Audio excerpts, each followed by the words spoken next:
Chreidtí an Éirinn fadó gur Lá Bealtaine a thosnaigh an samhradh. Ba lá ceilúradh mar sin nach raibh éon aspas brí ann. Ba mhinic deachtaí daoine a rioncha timpeall ar hinne chnámh Herbie Bealtaine. Bhailíoch leanaí bláhanna agus chuirdíiste ghóirse nuair an nóga iad. Sa túil agus cosint a harachar bhaintear de tí. Ba nó sa scrínte an ómóst an bhaiden bhuire a bhaisiú le bláhanna chomá. An tamsa bliana, scuiltí a lach chun fíorigh. Iad bra sásta cadagos a gáilte ríist, a mo féin éir tééis an gíide a chahabh sa bhóthach.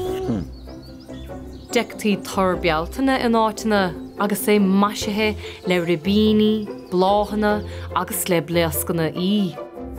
Bhíoch leisce ar ghaoine dul amach Lá Bealtaine, ar agla go gasfaí sióg ortha.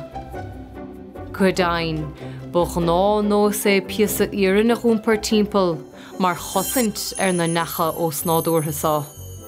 Bumí tuig fear móra ina raibh muintear a tí anna chosintach fé dhéanamh ime. Iad ar a bhaithil maidin Bealtaine le nach dóg bhí éon rud as an dig ar agla go núsáid bhí mar fiseóga chun gcuid ime a gcuid.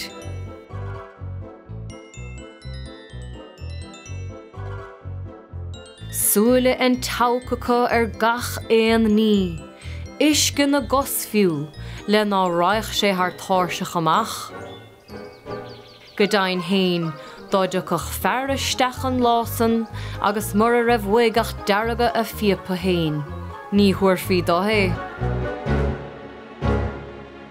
Bhíoch na feirmóirí féin san árdal ar lochtan uilc Lá Bealtaine.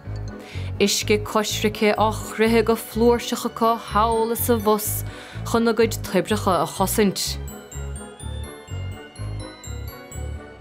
Deirtar gur nós le ó Donachú, trí cáiliúil, éirí ó lochan na chiileárne maidin Bealtaine, le mar cíocht ar cosa in áirde trasna an isce ar a chapal atá ar gach an bhaine.